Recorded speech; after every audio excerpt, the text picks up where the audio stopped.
জন্য লানা রাসূলুল্লাহ সাল্লাল্লাহু আলাইহি ওয়াসাল্লাম আকিলুর রিবা ওয়া মুকিলাহু ওয়া কাতিবাইনি ওয়া শাহিদাইনি ফাকালাহুম সাওয়া। নবীজি সাল্লাল্লাহু আলাইহি ওয়াসাল্লাম অভিশাপ করেছেন, লানত করেছেন যে ব্যক্তি সুদ খায়। দেখেন সমাজে সুদ খানেওয়ালা ব্যক্তি আছে কিনে নাই? খরচ কর চাইতে যাবেন, কর্জায় কর্জা আছে না, টাকা নাই, দাঁড় দেওয়ার মতো কোনো টাকা নাই। যদি বলেন যে আমার তো টাকার দরকার, সুদে দেওয়া যাবো কিনা, তখন বলবো হাজারে কত, কয় লাখ লাগবে, নিয়ে নাও। আছে কি নাই? আবার হজ করে, নামাজ পড়ে, যুদ্ধ করে, একবারে প্রথম কাতারে দাঁড়াবে নামাজে, লোকটা হলো সুদখোর। এই এমন ব্যক্তি যদি কাবা ঘরের ভিতরে যেও যদি নামাজ পড়ে, তার সেজদা কবুল হবে না। নবীজি সাল্লাল্লাহু আলাইহি ওয়াসাল্লাম বলছেন, যে সুদ খায়, যে সুদ দেয়, খানেওয়ালা দিনেওয়ালা, যে সুদের সাক্ষী থাকে, যে সুদ লেখে, এরা সবাই সমান। ফাকালাহুম সাওয়া, এরা সকলেই সমান অপরাধী। বলেন নাউযুবিল্লাহ। তাহলে ব্যাংকের চাকরি করা জায়েজ না? শুধু ব্যাংকের চাকরি করা জায়েজ নাই। ওই ব্যক্তি নয় সুদ লিখতেছে, নয় সুদ নিতেছে, নয় সুদের সাক্ষ্য হইতেছে। এনজিওর চাকরি করা, যারা এরকম মানুষকে বাড়ি বাড়ি যেয়ে টাকা দিতেছে, সারাটা জীবন তারা কষ্ট করলো, লেখাপড়া করলো, বাংলা জেনারেল লাইনে পড়লো, বিএ পাস করলো, এমএ পাস করলো, মাস্টার্স পাস করলো, এখন নামাজের সাথে কোনো তার সম্পর্ক নাই, রোজার সাথে সম্পর্ক নাই, সারাটা জীবন কষ্ট করলো, এখন চাকরি হয়েছে সুদের চাকরি। হোন্ডা একটা লইছে, সাইকেল একটা লইছে, বাড়িতে বাড়িতে যায়, সুদ দেয়, আবার সুদের টাকা উত্তোলন করে। তার পুরা জীবনটাই এরকম কষ্টের মাঝে কাটাইলো, মৃত্যুর পরে ওই ব্যক্তির স্থান হবে জাহান্নামে।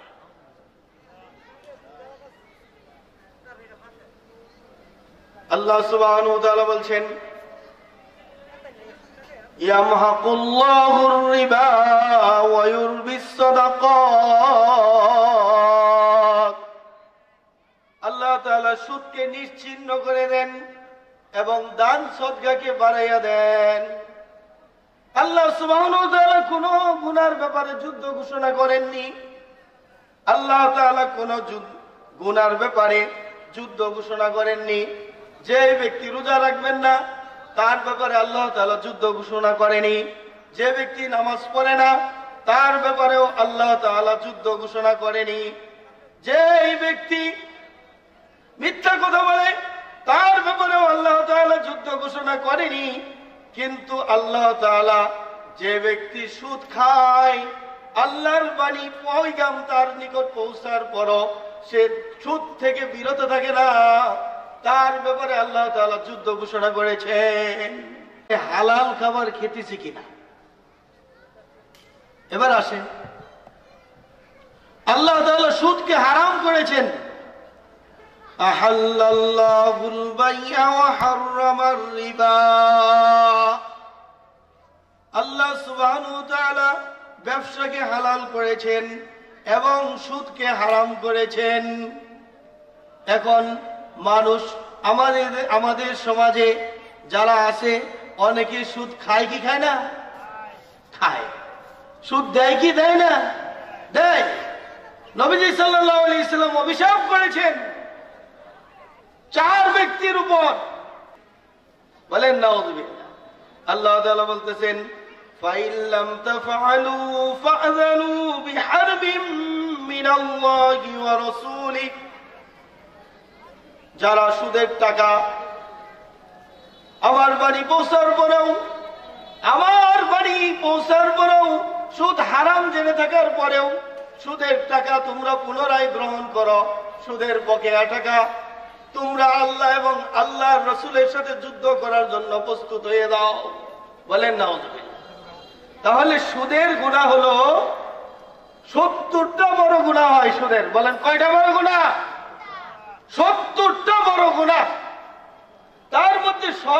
সর্বনিম্ন যে গুনাহটা, এই 70টা বড় গুনাহ কবিরা গুনাহ, এই কবিরা গুনার মাঝে সর্বনিম্ন যে গুনাহটা, ওটা কেউ কুলঙ্গার সন্তান যদি আপন মায়ের সাথে ব্যভিচারে লিপ্ত হয়, যতটুকু গুনাহ তার চেয়ে বেশি গুনাহ। হাত তুলেন, কে কে সুদ খাবেন না, হাত তুলেন। এটাই ওয়াজ, এগুলো মাহফিলে আলোচনা কম হয়।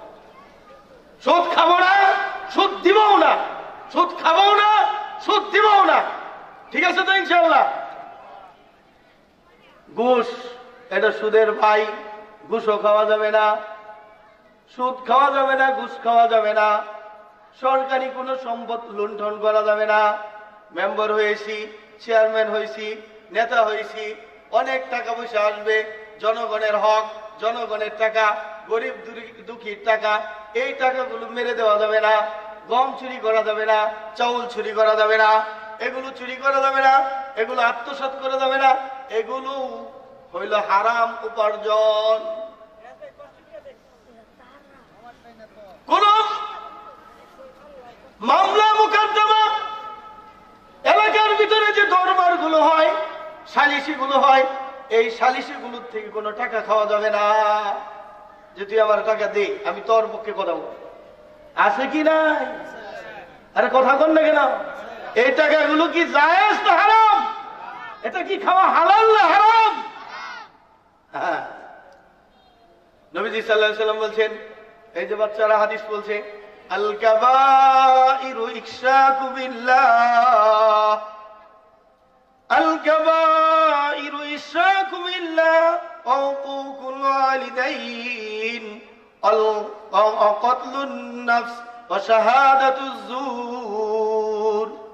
কবিরা গুনাহ হলো আল্লাহর সাথে কাউকে শরীক করা, পিতামাতার অবাধ্য হওয়া, অন্যায়ভাবে কাউকে হত্যা করা, মিথ্যা সাক্ষ্য দেওয়া।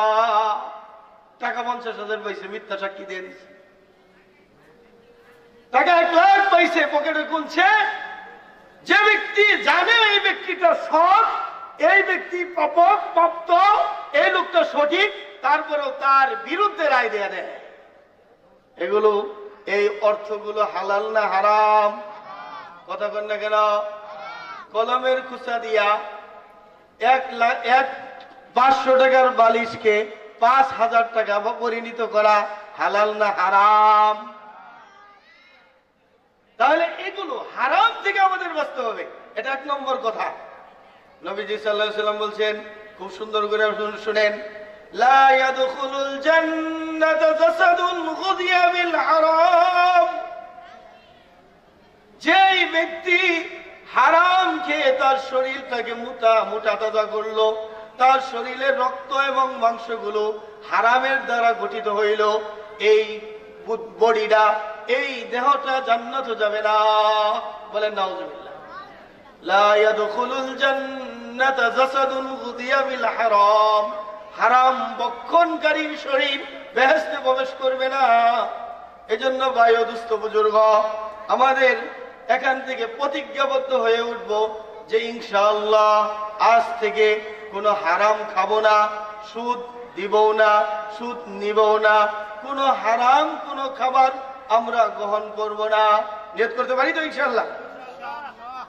2 নম্বর গুনাহ হলো মানুষের জবান দ্বারা যেটা সংগঠিত হয়ে থাকে, এটা বড় গুনাহ। জবানের দ্বারা আমাদের কি কি গুনাহ হয়? 1 নম্বর যে গুনাহটা আমরা বেশি করি সেটা হলো অন্যের দুশ্চর্চাগুলো আমরা বেশি বইলা বেড়াই। এটাকে বলা হয় গীবত। এটাকে কি বলা হয়? গীবত।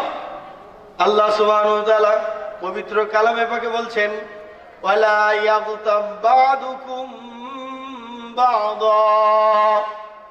তোমাদের কেউ যেন কারো পশ্চাতে কারো পরনিন্দা না করে। তোমাদের কেউ যেন কারো পশ্চাতে তার দোষগুলো বর্ণনা না করে, আলোচনা না করে। আইয়ুহিব্বু আহাদুকুম আন ইয়াকুলা লাহমা আখিহি মাইতান ফাকারিহতুমুহু। আল্লাহ তাআলা বলতেছেন যে তোমাদের মাঝে কেউ কি এমন আছে যে তার আপন বা মৃত ভাইয়ের গোশতকে ভক্ষণ করবে? ফাকারিহতুমুহু, অথচ তোমরা এটাকে অপছন্দ করো। আল্লাহ তাআলা এই আয়াতের মধ্যে বলতেছেন, তোমাদের কেউ যেন কারো পশ্চাতে তার দোষগুলো আলোচনা না করেন, দোষগুলো যেন আলোচনা না করেন। কারো পশ্চাতে কেউ যেন তার সমালোচনা না করে। তোমাদের এমন কেউ কি আছে যে ব্যক্তি তার মৃত ভাইয়ের গোশতকে ভক্ষণ করবে, অথচ এটা তোমরা সবাই অপছন্দ করো, এটা তোমরা সবাই অপছন্দ করো। এই জন্য গীবত এটা অনেক বড় পাপ, গীবত করা হারাম, এটা অনেক বড় গুনাহ, এটা ব্যভিচারের চেয়ে বড় গুনাহ, এটা জিনার চেয়ে বড় গুনাহ, এটা জিনার চেয়েও বড় গুনাহ। এই জন্য গীবত করা যাবে না। নবীজি সাল্লাল্লাহু আলাইহি ওয়াসাল্লামের জামানায় একবার রমজান মাসে দুইজন মহিলা রোজা রাখার পরে ক্লান্ত হয়ে গেছে, অসুস্থ হয়ে গেছে, মুমূর্ষু অবস্থা। সাহাবায়ে কেরাম নবীজি সাল্লাল্লাহু আলাইহি ওয়াসাল্লামের কাছে এই সংবাদ পৌঁছাইলেন। নবীজি সাল্লাল্লাহু আলাইহি ওয়াসাল্লাম একটা পাত্র দিয়ে পাঠাইলেন যে এখানে তাদেরকে বমি করতে বলো। ওই পাত্র মধ্যে তারা বমি করলো, ওই বমির সাথে কাঁচা রক্ত এবং গোশত বের হয়ে আসছে, অথচ তারা গোশতও খায় নাই, কিন্তু তাদের ওই বমির সাথে কাঁচা গোশত এবং রক্ত বের হয়ে আসছে। নবীজি সাল্লাল্লাহু আলাইহি ওয়াসাল্লাম বলছেন, এই দুইজন মহিলা গীবতে লিপ্ত হয়েছে। গীবত এমন একটা বড় গুনাহ, এত বড় গুনাহ, যার গীবত করা হয় কেমন জানি তার শরীর থেকে জীবিত অবস্থায় তার মাংসগুলো, তার চামড়াগুলো খুলে খুলে নেওয়া হয়। এটা এমন একটা বড় অপরাধ। গীবত করলে দুনিয়াতে আমাদের কি ক্ষতি? দুনিয়ার মাঝে ক্ষতি হলো, আমরা যদি কোনো ব্যক্তির যদি গীবত করি, আমরা যদি কোনো ব্যক্তির দুঃচর্চা যদি পশ্চাতে বলি, তাহলে আমাদের আমলনামার নেকিগুলো তার আমলনামায় অটোমেটিক চলে যাবে।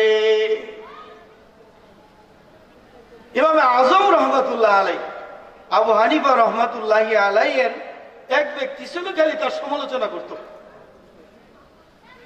ইমাম সাহেব জানতে পারলেন, ইমাম সাহেব ওই ব্যক্তির জন্য শুধু হাদিয়া পাঠান। এখন হাদিয়া পাইতে পাইতে একদিন ওই ব্যক্তি বলতেছেন,